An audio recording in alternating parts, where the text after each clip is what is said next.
नमस्कार दर्शकों, बहुत बहुत स्वागत है एक बार फिर से आपका बीच न्यूज़ में। जैसे कि आप सभी जानते हैं, उत्तर प्रदेश के अंदर निकाय चुनाव का बिगुल बज चुका है।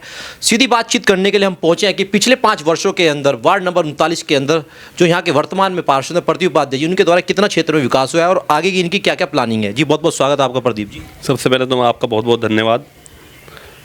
देखिए, अगर बात करें 5 साल पूरे होने जा रहे हैं और चुनाव का बिगुल बज चुका है, तो किन मुद्दों को लेकर इस बार फिर दोबारा आ रहे हैं प्रदीप उपाध्याय जी मैदान में? देखिए, मैंने अपने क्षेत्र के लोगों से घोषणा की थी कि मैं ये कार्य कराऊंगा, लगभग मैंने 80% काम उनमें कराया है। कि जैसे कि सबसे पहले है कि हमने कहा कि हम वहाँ पर सड़कें बनाएंगे जहाँ पर कभी सड़कें नहीं बन पाई थी, कि लोग आते थे और बनाने के लिए वोट के लिए आते थे और फिर चले जाते थे, कभी दिखाई नहीं देते थे। तो मैं मानता हूँ कि मैं पब्लिक के बीच में रहा हूँ और आज भी पब्लिक के बीच में हूँ, तो इसलिए पब्लिक खुश है मेरे कार्य से। क्योंकि मैंने ऐसे ऐसे कार्य, जैसे कि इंदिरा गांधी कॉलोनी पड़ती है हमारे यहाँ पर, जहाँ पर कभी कोई इसका नाम भी नहीं लेता था नेता, और आज हमारे इंदिरा गांधी कॉलोनी में स्वर्ग है। आप वहाँ पर जाकर देख सकते हैं, दिन हो रात हो आप वहाँ पर देख सकते हैं कि सारी सड़कें बनी हैं, बड़ी तादाद में वहाँ पर हमने सड़कें बनाई है। और इसके बाद हमारे भट्टा कॉलोनी पड़ती है, शिवपाल कॉलोनी पड़ती है, वहाँ पर भी हमने बहुत सारे मकान, प्रधानमंत्री आवास योजना में मकान बनवाए हैं, सड़कें बनाई है, लाइटें लगाई हैं। जब मैं पार्षद बना उस समय 217 लाइटें थी केवल, और आज मैं बता सकता हूँ आपके चैनल के माध्यम से लगभग 1100 लाइटें मेरे वार्ड में हैं, और कम से कम 100 सड़कों से ज़्यादा हमने अब तक सड़कें बना चुके हैं अपने वार्ड में। उसके बाद हैंडपम्प, हमने दुनिया भर के हैंडपम्प लगवाए अपने यहाँ पर। सोलर लाइट, मेरा वार्ड एक ऐसा वार्ड है जिसमें लगभग 45 से 50 सोलर लाइट लगी है।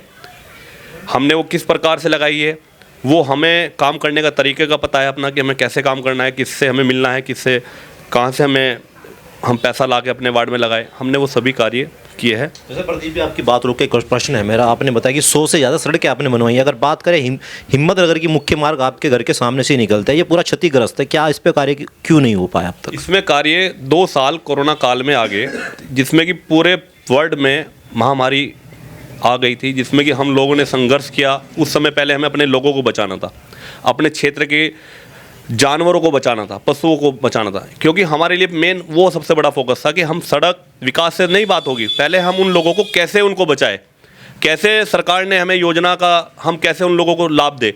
हमने राशन उनको उस समय दिया कोरोना काल में। 2 साल आप मान सकते हैं कि 2 साल बहुत बड़े होते हैं, कि हमें 5 साल मिले हैं, इन 5 साल में 2 साल हमारे कोविड में चले गए। हमने सभी लोगों को सुरक्षा के लिए सबसे पहले अपने नगर निगम के साथ मिलकर तालमेल बनाया। माननीय मुख्यमंत्री जी ने एक निगरानी समिति बनाई जिसके हम अध्यक्ष थे। हमने पूरी भूमिका के साथ अपने क्षेत्र में विकास कार्य और कोरोना काल में दवाई, सैनिटाइज और इत्यादि भोजन की व्यवस्था हमने भी अपने 1.5 से 2 महीने हमने रसोई चलाई है। उनको राशन की व्यवस्था कराई। सरकार के द्वारा जो राशन दिया गया वो हमने घर घर उनको पहुँचाने का काम किया है। सरकार के द्वारा 1000 रुपये धनराशि, जो मैं आपको बता सकता हूँ आपके चैनल के माध्यम से, पूरे सहारनपुर में अकेला मेरा वार्ड ऐसा होगा जिसमें 1200 परिवारों के खाते में 1-1000 रुपये की धनराशि गई है, जिनके खाता नंबर मेरे पास मौजूद है, आधार कार्ड उनका मौजूद है, आप उनके बैंक के खाता नंबर सब कुछ हमारे पास कंप्लीट है। 1200 परिवारों में आप देख सकते हैं कि माननीय मुख्यमंत्री जी ने कितने प्यार से कार्य को कराया, जिसका आज परिणाम है कि हम लोग सभी, हमारे क्षेत्र के लोग और पूरे उत्तर प्रदेश और पूरे वर्ल्ड के लोग आज सुरक्षित है। और ये मानने पड़ेगा कि हमारे देश के प्रधानमंत्री जी का जो विजन है कि सबका साथ सबका विकास, हम उसके आधार पर अपने क्षेत्र में काम कर रहे हैं। हम कोई भेदभाव नहीं कर रहे हैं, हिंदू मुस्लिम सिख ईसाई के अनुसार हम अपने वार्ड में काम कर रहे हैं। जैसे आपने बताया कि काफ़ी विकास हुआ है, अगर हमने कुछ जाकर सर्वे भी किया आपके क्षेत्र में जाकर, इंदिरा कॉलोनी हो गई और काशीराम कॉलोनी हो गई, वहाँ पर कुछ सेफ्टी टैंक की समस्या है, वहाँ पर कुछ सड़कें नहीं हैं, और बिजली की तारों की बात करें तो वहाँ पर पोल ही नहीं है। मतलब लोगों को बहुत ही दुर्विधा का सामना करना पड़ रहा है। हमने देखा है वहाँ क्षेत्र में जाकर, क्या उस क्षेत्र में कुछ कार्य क्यों नहीं हो पाया अब तक 5 सालों के अंदर? सेफ्टी टैंक आप बता रहे हैं, मान्यवर काशीराम कॉलोनी की बहुत बड़ी एक सबसे बड़ी दिक्कत लोगों की ये थी कि वहाँ पर सेफ्टी टैंक भरे पड़े हैं लोगों के, उनके घरों में मल आ रहा है। हमने उसमें शासन स्तर पर A.K. शर्मा जी, हमारे जो नगर विकास मंत्री जी हैं, इनसे हमारी वार्ता हुई, हमने इनको लेटर भेजे। लेटर भेजने के बाद आज ही आपको बताऊँ कि नगर विकास मंत्री जी से हमारी संवाद हुआ, जिसमें हमारे नगर निगम की नगर आयुक्त मैडम गजल भारद्वाज जी और मैं मौके पर रहे। हमने उनके वीडियोग्राफी के माध्यम से हमारी बात हुई है पूरी। उसमें माननीय मंत्री जी ने भी नगर आयुक्त मैडम से कहा है कि इनकी कोई भी समस्या ऐसी ना हो जो रुक जाए। आप इनका समाधान, इनके क्षेत्र की समस्या, मान्यवर काशीराम कॉलोनी की जो समस्या है उनको गंभीरता से ले और उस पर आप तुरंत कार्य करें। आज पूरे 3 दिन हो चुके हैं, मान्यवर काशीराम कॉलोनी में मल की समस्या जो थी उसका निस्तारण किया जा रहा है बड़े स्तर पर।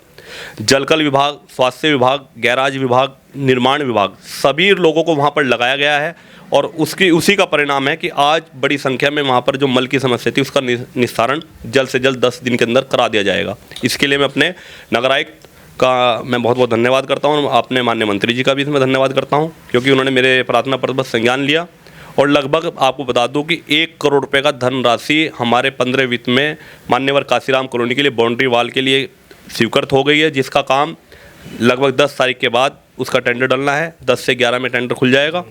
बहुत जल्द ही हमारा काशीराम कॉलोनी एक ऐसा लोग देखने के लिए आएंगे वहाँ पर, क्योंकि हमने जो सोचा हम उस हिसाब से अपने क्षेत्र में काम कर रहे हैं।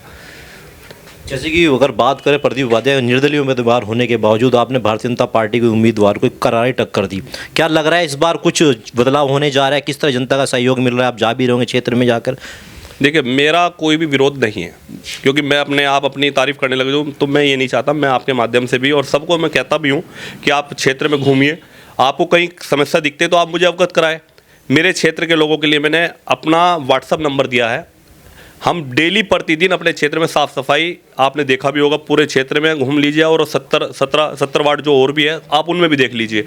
उनमें और हमारे में बहुत अंतर है, क्योंकि हम लोग फील्ड में सुबह 7 बजे मैं निकलता हूँ, 6 से 7, 8, 9, 10 बजे तक मैं फील्ड में रहता हूँ और जहाँ भी हमें कोई गंदगी दिखती है हम उन लोगों से पब्लिक से अपील करते हैं कि आप हमारे व्हाट्सएप पे डालिए और अगले दिन उसका निस्तारण करते हैं।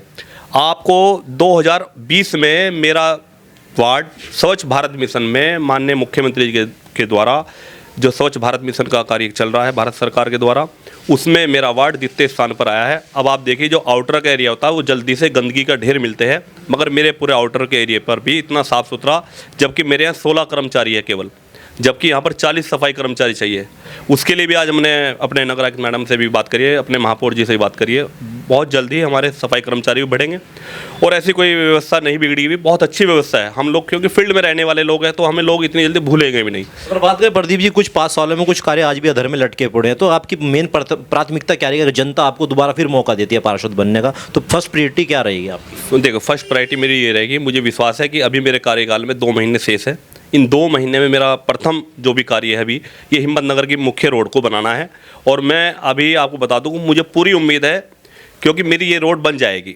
मैंने महापौर जी से भी बात करी है इस विषय में, क्योंकि राजनीति का शिकार भी मैं मान सकता हूँ अपने आप को, क्योंकि मैं निर्दलीय पार्षद हूँ, तो बहुत सारी विचारधाराएँ उनकी बदल सकती है, मगर मैं मानता हूँ कि मैंने कोई भी कार्य गलत नहीं किया है और मुझे उम्मीद है अपने महापौर जी से कि मेरी ये मुख्य सड़क को वो बहुत जल्दी बनाएंगे। और पब्लिक के बीच में हूँ, पब्लिक की जो भी समस्या है उनको मैंने गंभीरता से सुना है और मैं लगभग 18 घंटे अपने ऑफिस में बैठता हूँ और जन सुनवाई भी करता हूँ, जो माननीय मुख्यमंत्री जी के द्वारा जो हमें बताया गया है और हम उनके फोकस पे ही काम कर भी रहे। और रही दूसरे प्रत्याशियों की बात, वो सब अपने ही है। देखो, पब्लिक में से एक को चुनना है भाई, पब्लिक को भी सबको पता है कि कौन नेता उनका काम करने वाला है। हमने कभी अपने आप को नेता नहीं कहा, समाज सेवा के भाव से हम कार्य कर रहे हैं और आगे भी हम समाज सेवा के रूप में ही कार्य करते रहेंगे। और ऐसा मुझे उम्मीद है कि पब्लिक मुझे फिर एक बार चुनेगी और मैं अपने परिवार, अपने क्षेत्रवासियों के काम उससे भी ज़्यादा करूं, ऐसी मैं मांग करता हूं। और जो भी कुछ कमियां रह गई है उसको हम बहुत जल्दी ही आने वाले समय में भी और अभी भी और भविष्य में आपका आशीर्वाद, जनता का आशीर्वाद रहा तो मैं उसको पूरे करूंगा।